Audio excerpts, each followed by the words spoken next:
Hey guys, how you doing? Just reporting on more earthquakes.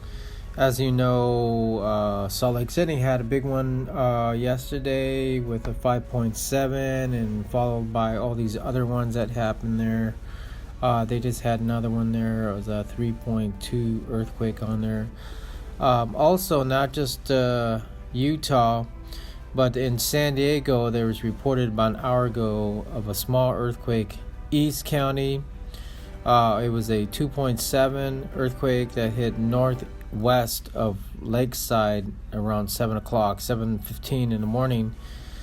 And that's located near Santee and Poway, shaking there in San Diego, which is south from, I believe, Ramona and near the San Diego area and stuff. So just reporting on that. A lot of quakes, and I don't know, we'll see what happens.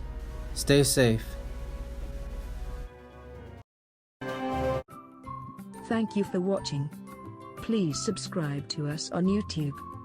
If you like, donate to us, visit home on the page PayPal.